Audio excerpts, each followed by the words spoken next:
welcome to UofL Today with Mark Hebert on Talk Radio 1080 WKJK and also on iHeartMedia. Glad you're joining us. This is the show about all the great stuff going on at the University of Louisville. So why don't you stick around for the next half hour or so? You might learn something. All right, on the show today, a UofL researcher is developing exercise programs for people with spinal cord injuries, as well as for school children who might get rambunctious in class and need to blow off some energy. It apparently works, and we'll talk to her. But first, a trade war with China, North Korea testing rockets, a war on drugs killing hundreds in the Philippines. It's all happening in Asia. Jason Abbott is the director of the Center for Asian Democracy at the University of Louisville. He's also a political science professor here at UofL, and he's here to talk about all that's going on over in Asia, and it is kind of wild over there right now, Jason. It's crazy. It certainly is. Especially the last month or so in Hong Kong with the ongoing protests. Mm-hmm. All right, well, let's start with Hong Kong then, since you started there. What is going on? What is driving these pro-democracy demonstrators that have been filling the streets, shut down the airport, getting in clashes with police in Hong Kong? Yeah, essentially, the protests have been ongoing since the Umbrella Revolution, as it was called in 2014. If you remember, the end of 2014, there were enormous protests, the largest Hong Kong has ever seen. It was made famous by all the yellow umbrellas that the protesters were using. And essentially, what we've had is a continuation of low-level protests in favor of greater democratization on the island and the territories, and this was given an enormous impetus by the governor, by the chief executive of Hong Kong, introducing an extradition bill earlier in the summer. Now, this bill would have allowed Hong Kong authorities to extradite people wanted by Beijing, and this produced an enormous backlash because... So it would take away a little independence from Hong Kong and give it to China, basically. Well, absolutely. In fact, one of the key stipulations in the basic law that was drafted between Britain and Hong Kong was that Hong Kong would retain its separate legal identity, and Hong Kong hasn't had an extradition treaty with China. The fear is this will be used by Beijing to disappear activists. Mm-hmm. So dissidents would just disappear and never to be found again if they crossed the border into China and left Hong Kong. Exactly, that's the fear. And is that a legitimate fear, or is this just a trumped-up thing to try and get pro-democracy forces? No. I think that it comes on the back of a consistent failure by this current government to deliver on the process of democratizing Hong Kong. I mean, the original agreement with China stated that Hong Kong would move towards greater universal suffrage, and still the leader of Hong Kong is not directly elected by people. Mm-hmm. Hong Kong citizens elect their own legislature, but the chief executive is not elected directly. They are essentially an appointee of Beijing that's rubber stamped by a functional committee, and so the failure of the democratization to occur, coupled with the introduction of a law that Beijing approved and Beijing wanted, is seen by the protesters as evidence that they're backsliding towards greater authoritarianism rather than moving towards greater freedom of greater self-assembly, greater self-freedom. Right. By the time this interview airs in a few days, we may know whether China is going to crack down. But what do you think they'll do? What does the Chinese government do, based on your experience? Well, the Chinese government in 2014 just waited it out. And I think that what we've seen in the last 4 or 5 weeks is extraordinary in the sense that we've gone from mass street demonstrations to general strikes to occupations of airports to walkouts by doctors and lawyers in support of the protesters. But again, I think Beijing's tactic here is to try to let the thing run out of steam. It's really difficult to continue to organize week after week. And for Beijing's point of view, the fact that these have started to get more violent plays to its advantage, because what Beijing will hope is that ordinary Hong Kongers will be repulsed by the violence, and some of the support will dwindle for the largely student-based organizations that have led the protests. Why should people in America care about what's going on in Hong Kong? Hong Kong remains one of the world's most important financial centers. And so if there was a major disturbance in Hong Kong, if, for example, the People's Liberation Army were to move in to crush these, the potential dislocation that it would cause financially could be very disruptive at a time when there's already signs in the world economy of uncertainty about the future. And, all it takes is a loss of confidence in one part of the market to create a global recession, which could likely happen. Also, it would signal to the rest of the world that democracy in Asia is under threat and in peril. And, the potential then for retaliatory sanctions against China if it was to intervene militarily, there could be pressure for that, and it could all escalate. And, we don't like unknowns. No, we don't like unknowns. And we don't like our economy touched by things that are happening across the world. No. All right, Jason Abbott is the director of the Center for Asian Democracy and a political science professor at the University of Louisville. We're talking about what's going on over in Asia, a lot of upheaval and a lot of different things happening, one of which is the trade war with China, yes, prompted by President Trump. What's your view on that? Ultimately, I think that the trade war is it's self-destructive. It misunderstands the nature of trade in the global economy today. There's this kind of assumption when you do basic economics is that you have trade deficits, you have trade surpluses. If one country's got a surplus, the other has a deficit. And so in an ideal world, you would like everyone to be balanced. The trouble is, in the global economy, we don't have a zero-sum game. So the fact that China has a huge trade surplus with the United States doesn't necessarily mean that the United States is losing. A good example for this is so many products that are produced by American corporations are assembled overseas. So an export from China is not necessarily a Chinese export. An export from China can be a product that is assembled in a Chinese factory and then exported to the United States. The best example of that would be the iPhone, which comprises components from about 20 or 30 different countries, but is finally assembled in China before shipping to the United States. So ultimately it can hurt American jobs indirectly as well as it can improve the prospects. Right. So it simplifies the nature of global trade, and the danger is that you risk a cycle of mutual retaliation, which creates greater economic uncertainty, raises costs for everyone, including the consumer and the producer, and all of this could then potentially throw the U.S. and China into recession. Well, you and I aren't economists, but you are a political science professor. Yes. So the politics of this is what's really interesting to me, is that President Trump's trying to play hardball with China, follow through on what some of his promises were during the election campaign, but you got China on the other hand with a leader that is trying to gain even more power than Chinese leaders have had in the past. So you got these two guys that are playing chicken with each other here. What happens from a Chinese perspective? Try and give me that perspective of what they see is what might happen down the road and what their position will be. The Chinese are unlikely to respond directly to the kind of pressure that Trump is putting on them. It doesn't play well domestically.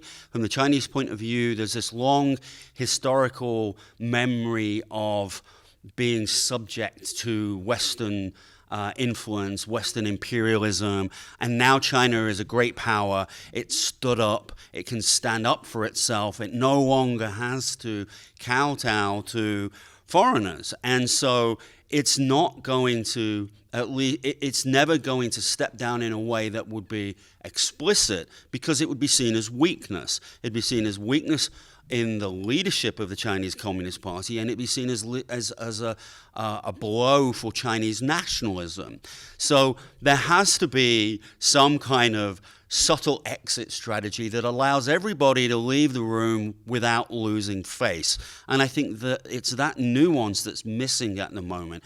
In fact, some might say the Chinese are playing hardball better because already as we talk, the signal is that Trump has blinked by suggesting that some of these tariffs may be put on hold to make sure that products aren't more expensive in the run-up to the Christmas season. Time, that's right. Again, we're talking with Jason Abbott, who is the head of the Center for Asian Democracy at the University of Louisville. From a Chinese citizen perspective, what do you think they're hearing? What is their view of the United States based on what they're hearing? How much information is getting through, since it is a semi-closed society? Yeah, well, the problem is that the official media is always going to toe the party line. It's going to put things as favorably as possible to the Communist Party. So any alternative information, it has to be derived from citizens who are smart enough and capable enough to circumvent the various internet controls that China has, and there are, plenty of people that can do that.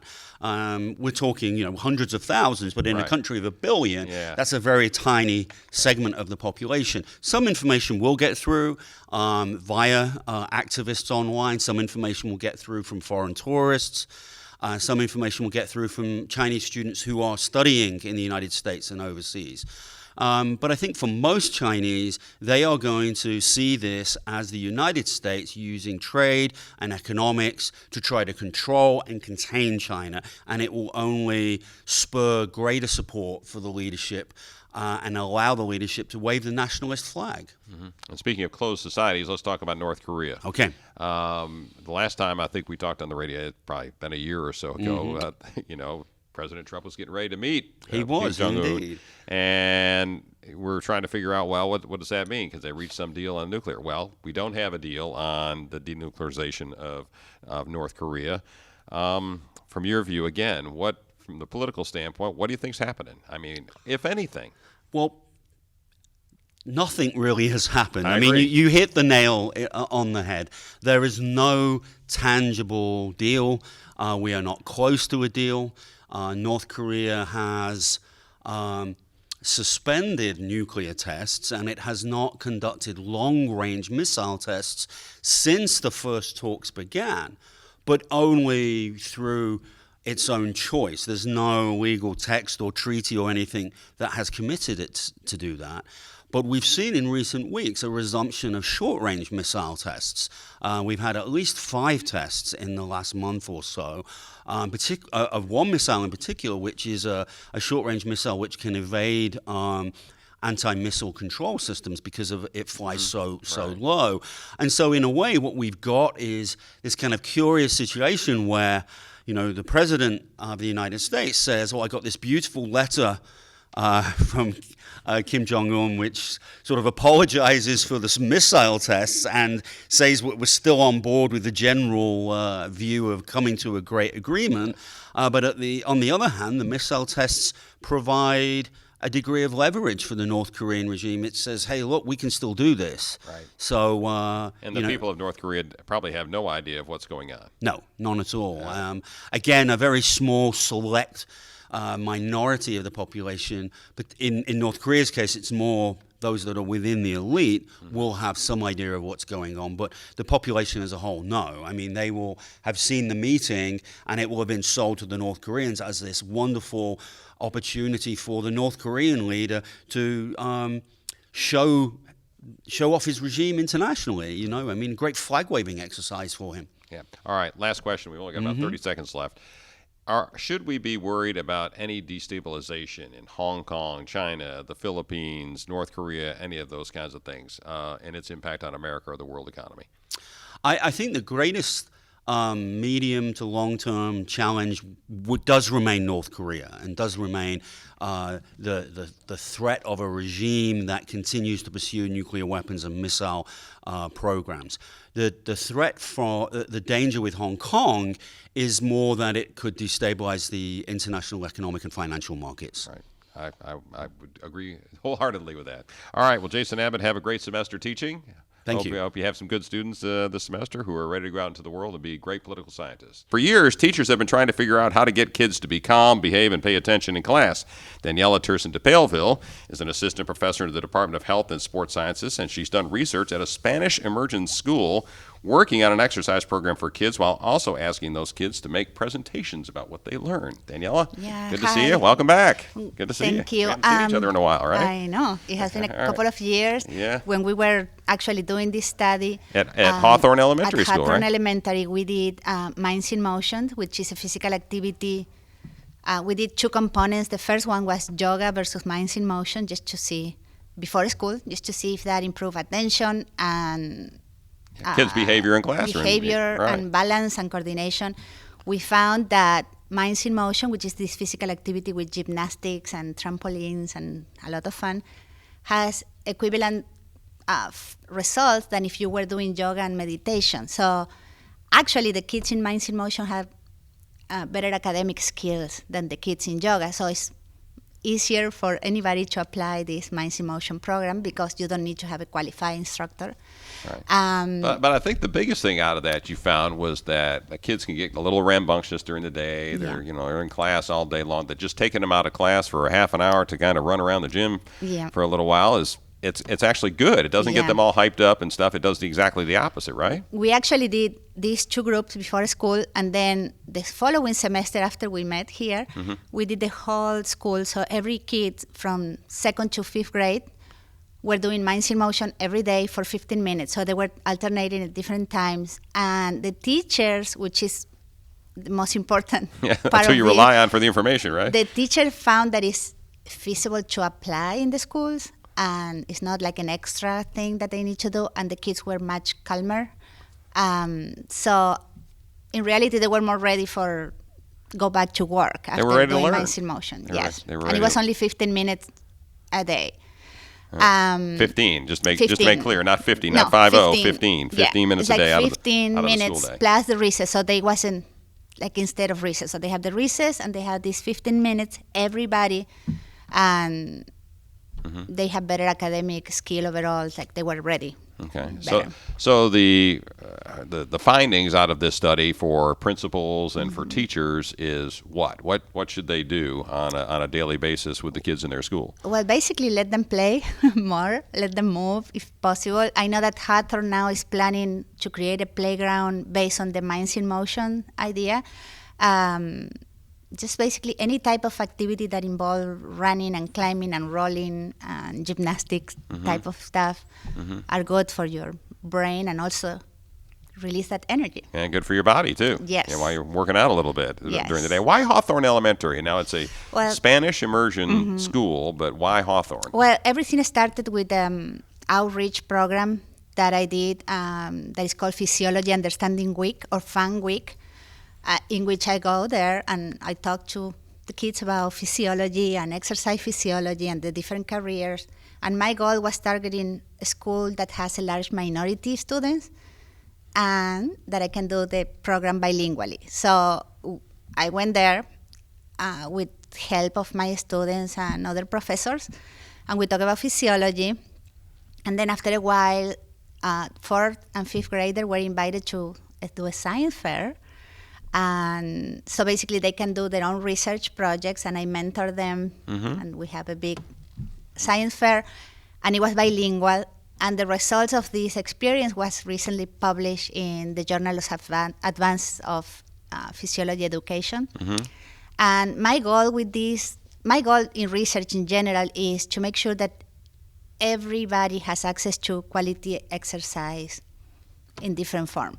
So minorities of any type, like children who are minority, ethnic, racial minorities, and people with disabilities, they usually have less access to everything. So my research is trying to target and expand the accessibility of exercise. We're talking with Daniela Terson de Paleville, an assistant professor in the Department of Health and Sports Sciences at the University of Louisville. We got about a minute or so left. So what would you tell folks, you just mentioned what you're trying to do with your research, the goal of your research, but what would you tell folks in general about just exercising during the day, a guy like me, should I get up out of my chair a couple times a day, or what should I do to pay attention better and to be more resourceful during my work day? Basically have breaks during your work day. So if you're sitting for a long time, research shows that it's as bad as if you were smoking a pack of cigarettes. Really? So oh, come on. That can't be true. sitting in a chair for all day is worse than smoking. So basically, or even this kind of the same, you have the same risk of developing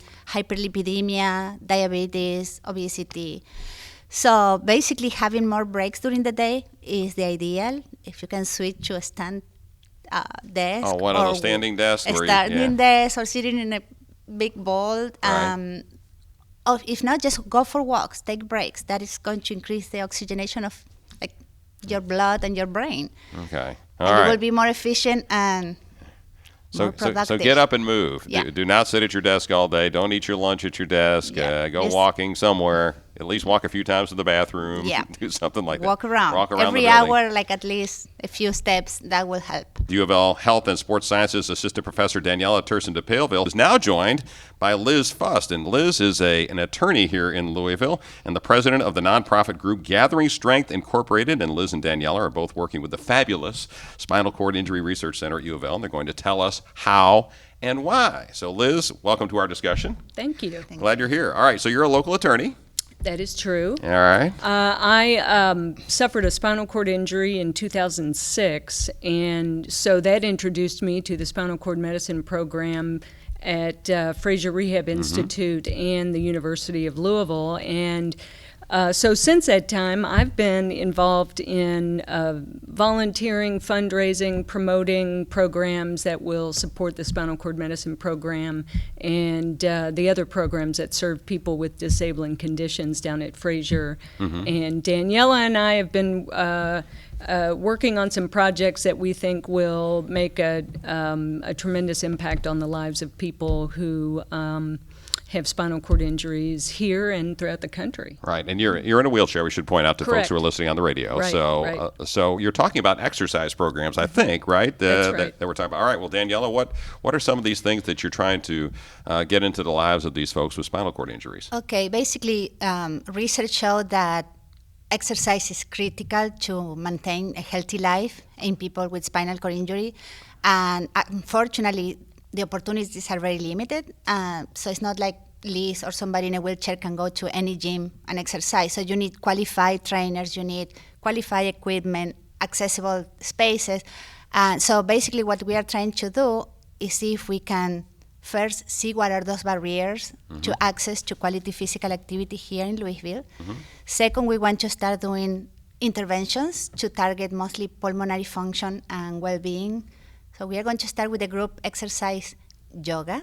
Yoga, huh? Yes, Okay. yoga with stretching and breathing, and hopefully all of those people, at the end, hopefully they have a better outcome, well-being, and pulmonary function. All of those participants are going to receive a scholarship to attend to the community fitness and wellness at Fraser Rehab. That is thanks to Gathering Strength that Yeah, has Liz raised a bunch of money, didn't she? tons of money. Yeah. Good for you. Fundraising. You want to come to work for the University of Louisville? I think we could collaborate. You got enough going on there.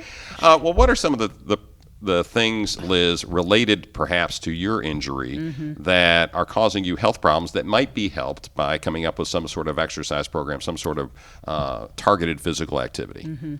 Well, most people with spinal cord injuries have a lot of secondary health conditions, respiratory issues, cardiovascular issues. We are susceptible to diabetes, to obesity, to all of those conditions. Pneumonia is one of the top causes of death for people with spinal cord injury, and it's preventable.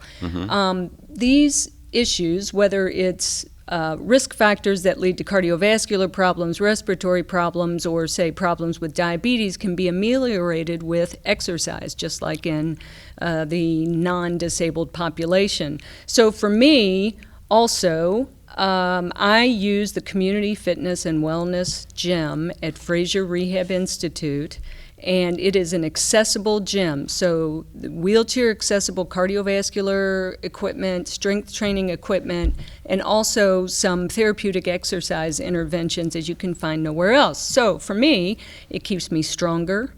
making it easier for me to do daily activities. It makes me feel better. It reduces my pain. It keeps my weight under control. And the psychosocial benefits of getting people involved in exercise, I think we can't underestimate those. People in isolation because of their disabling condition are more susceptible to the health issues as well. And so this research is meant to give us data on what interventions can we engage in that will have a health impact, and that's important to know for us. So we don't just do random things, we do things that will have an impact. All right, we're talking with Liz Fust, who's a Louisville attorney and president of the nonprofit group Gathering Strength Incorporated, and she is in a wheelchair. She suffered a spinal cord injury in 2006, so it's been 13 years. That's right. And also with Daniela Terson de Paleville, who is a researcher here at the University of Louisville. So this research, you said, you kind of explained, Liz, what you're trying to figure out. But Daniela, how do you go about figuring out what works and what doesn't with these patients, with these spinal cord injury patients? Well, basically, it's a lot of years that we have been working on this, but with literature review and see what's going out there. Unfortunately, for exercise prescriptions for people with spinal cord injury, is very little bibliography out there. So we basically start from the beginning, just testing how is the pulmonary function and other outcomes like well-being and surveys, and then we test them at the beginning, and then at the end, in this case, will be yoga, and then we'll do it again after they do the personal training session. Mm-hmm. And how many folks you want in this study? How many folks you trying to round up? Are you trying working on that? We have money for 20. 20 yes. people. Presumably most of them from Louisville, I assume. Well, right? we are trying to target people from the area, southern Indiana, Louisville. Right. Louisville area. Right. Of course, we want to target people with low income, anybody who otherwise wouldn't be able to afford having the personalized training. Those are our priority. Mm-hmm. And also, we're looking at, for this research, non-ambulatory people with spinal cord injury, It's gotta or be people in people with wheelchairs. non-ambulatory spinal cord injury, because some people have spinal cord injuries, but they can still walk. Right, they can Yeah. walk. So, Yeah. so it's folks in wheelchairs, basically, is what we're talking about here. Go ahead, Daniela. Oh, I was going to say that this is a grant that we obtained from the Transdisciplinary Consortium for Social Justice Research at UofL, and without this help, we couldn't start this project, so we are very thankful. And Daniela Terson de Paleville and Liz Fust, thanks for being on the show. Thank you. All right, that'll about do it for this edition of UofL Today with Mark Hebert, which you can hear every Monday night at 6 on Talk Radio 1080 WKJK and also on iHeartMedia. You can also listen to the podcast of the shows on SoundCloud or watch the programs on Metro TV, which is Louisville's government access channel, and on KETKY throughout the week. Check out all the UofL news, videos, and events at UofLnews.com. That's UofLnews.com. Thanks for listening to UofL Today with Mark Hebert, and go Cards!